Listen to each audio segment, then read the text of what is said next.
Up YouTube. This is my Sylvan deck profile for July 2018. Um, it has some cool text in there, but for the most part, it's Sylvan's. Most people know what that's about. Want to remind people for our channel, we are anti-links, so don't ask where the link monsters are because you can't stand them, and they're not needed. So, without further ado, let's get to the deck profile. You run 3 Sylvan Hermitries. Hermitry is basically your best card in the deck, your main deck monster. Besides Lone Fire Blossom, he's the one you want to go into the most often because he pluses. And yeah, most Sylvan players understand that. Then you want to play 3 Sage Koya. Sage Koya is your rank 7 play, your 8-star synchro to go into that. He's pretty standard at 3. Most people play him at 3. Triple Lone Fire Blossom. I don't think I need to say anything more about that. Now, this one, I play triple Peacekeeper. I see a lot of people play this at 2, sometimes 1. If you excavate this, you get a Lone Fire Blossom back from your graveyard. So, like, I don't understand why you wouldn't play this at 3. You want to excavate this card as much as possible, so that's why I played at 3. Now, I played triple Evil Thorn in this. I haven't really seen a whole lot of Sylvan players use this. I like this because it goes into your rank 1, your Princess, your rank 1. This card's really good. I don't really ever have any problem with it. I don't really ever draw duplicates of it. So, yeah, and the 300 burn damage, I mean, if you can win with that, I mean, good on you. But for the 2-ofs, I play 2 Princess Sprout. Some people I've seen play this at 1. Some people play it at 3. They like her more than other ones. I like her. She's not the best. She's not the worst. It's kind of, I just like her at 2. She really helps you go into your Synchro and XYZ plays because she can manipulate her level. So that's pretty much it for that. And then 2 Cherub Sprout. I bumped this up to 2 recently. I was playing 1. I really like him. I mean, your power plays is getting into your level 1 plant monsters, so I think he's one of the best ones you can go into. Most people I don't see running him at 2, but I like him at 2. And the main thing with the Sylvans is you want to make sure that, because there's going to be times where you have to blind excavate into something, and the better chance you have of going into a Sylvan that can actually do something, the better. For the 1-ofs, I play 1 Rose Paladin. The Paladin is basically to search for the Sage Koya, or depending on your situation, you might want to search for Hermitry, but that's basically it. 1-of's fine. I never really have a problem with it. 1 Flowerbot. I like this card in here. I put it in recently. It can help you if you have the field spell, Mount Sylvania, and you could just discard it and be able to stack your hand a little bit, so I like him for that. 1 Rose Lover. You could bump this to 2. I don't have a problem with it at 1, but I would never be opposed to bumping it 2. But Rose Lover is great. You can just pitch it from your hand to the graveyard with the field spell, or whatever other way you want to. And I have another way of getting rid of it, but being able to summon a Hermitry from your hand if you got it, that's pretty nice. Or a Lone Fire, depending on what you got. But she's an amazing card. 1 Spore, pretty self-explanatory. Spore, in my opinion, is the best. He's like the best tuner in this deck. He might be probably the best monster in this deck, you could argue. 1 Glow Bulb, pretty self-explanatory. 1 Copy Plant. I don't understand why like Sylvan players aren't like playing this more. Like this card is like, you can play it for Synchros, you can play it for XYZs. This card is amazing. I don't get it. Now for the spells. Triple Mount Sylvania. I tried this deck without the field spell. I've tried it with like only 1 copy. I think this deck needs triple of it. Just, you need to be able to always manipulate your excavations, and I think Mount Sylvania is the best option you got. It's not a perfect card, but for this deck it works pretty well.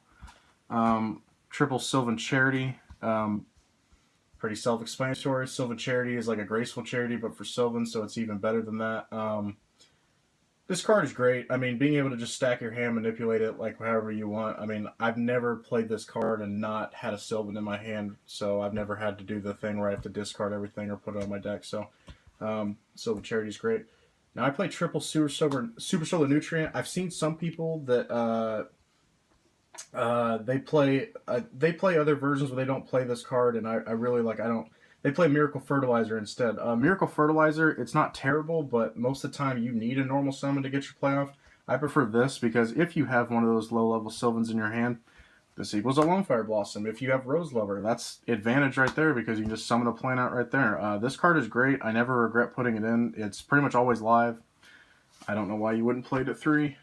I play triple Instant Fusion. Now, maybe you're thinking, well, if he's not playing links, like isn't his field going to get clogged?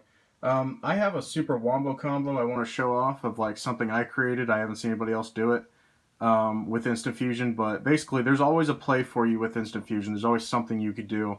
It's never a bad card to have in your hand. So I'll show you guys the play after the deck profile. One Foolish Burial. There's plenty of targets you would want in your graveyard. Global, Spore, Rose Lover mainly is like your best one. But one Monster Reborn, always something you could bring back with Monster Reborn, and one for one.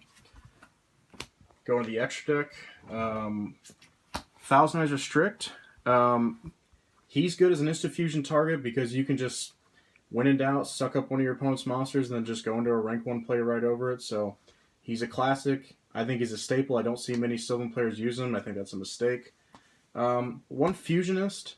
Some of you may be thinking, oh, it's a level 3 Earth. I use it for Melee of the Trees. Actually, I don't. Originally, I was putting it in there for that reason, but I have a different play with this card, and I'll show you guys afterwards. But this is a very important card. You can run any level 3 fusion that you want to do the combo, but Fusionist is one I already had. So one Carbonala Warrior. Most people understand this. This is for your Naturia Beast plays. It's level 4 Earth. That's the only reason he's in there.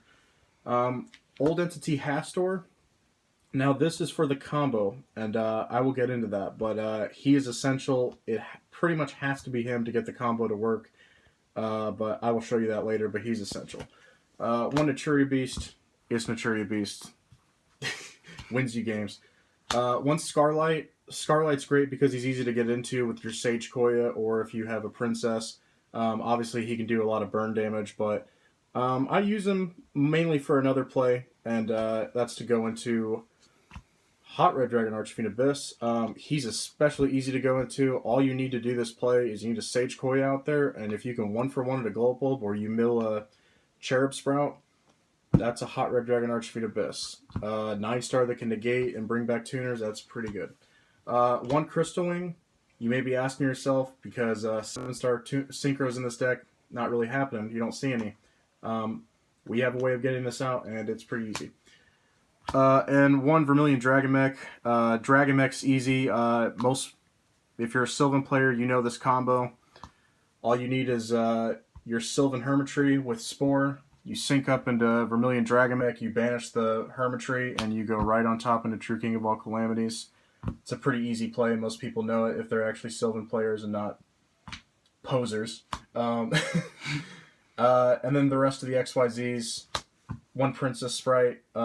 She's an amazing card, especially in this deck. There's plenty of times where, like, if you need to just send anything you want to summon a Sylvan back, it's pretty easy. Lightning Chidori. You're maybe wondering how you're getting this out. I'll show you in the combo, but this card is just an amazing card that's extremely easy to get out. Flare Metal for if you're going first, you need to just, if you have the opportunity to make a rank 7, you want to like just sit on it and burn your opponent. He's a good option. Araya is your offensive option for rank 7s because of the fact of what he can do. He is probably the best XYZ monster in this whole extra deck, in my opinion, for what he can do. Being able to just send like a level 8 or a level 7, look on your deck and stack it however you want, and then just send 3 cards back to their hand. It's amazing. And then my rank 8 is Gimmick Puppet Giant Grinder. Some people, you can play Titanic Galaxy, I understand that. You can play any other kind of rank 8 that you want. I like this guy because being able to just offensively just pop, like being able to just pop 2 things in one turn, that's pretty good. I like it a lot. Most of the time in Sylvans, you have enough firepower to get the job done. This is just kind of like, if I need to clear their board and I have nothing else, he gets the job done. Plus, if they have XYZ monsters on the field and I blow those up, they take burn damage. So that's pretty good. All right. So I'm going to show you guys the combo. And the combo is literally 2 cards. If you have Instant Fusion and Lone Fire, that's all you need. Now, if you have a Super Solar Nutrient, that will work as well. But here's the combo. You activate Instant Fusion. You go into Fusionist. You summon Lone Fire Blossom. Lone Fire out. Spore. Synchro. For Old Entity Hastor. Then you're going to use your Spores effect. Banish the Lone Fire that you just had from the graveyard. Now you have the option of being able to go into Lightning Chidori if your opponent has back row or anything that you're like, I don't like that. They have something set. But in most cases, to get more out of your buck, get more bang for your buck, you're going to go into Crystal Wing. So you sync right there, level 4 tuner, level 4 non-tuner synchro, go into Crystal Wing. Now, if you go into the Crystal Wing play, you have the Old Entity Half Store as an option where once he hits from the field to the graveyard, he can target an opponent's monster and basically it acts as a Fiendish Chain until they get rid of it. And if they get rid of him, if they pop him while that monster on the field, you get to take control of it. So, did that look really hard? I mean, it was 2 cards that you run 3 of, and there's other ways to get Lone Fire, so that's pretty much it. That's it for the deck profile. Sylvan's is a really fun deck. It's really combo-based. It took me a good day, 2 days to actually put my head around it and understand how to play it, but it's very fun, very worth it. It does not need links. If you want to play links, you can go ahead and be that way, but doesn't need it. Anyway, that's it for the deck profile. Yeah, and this is Chris signing out.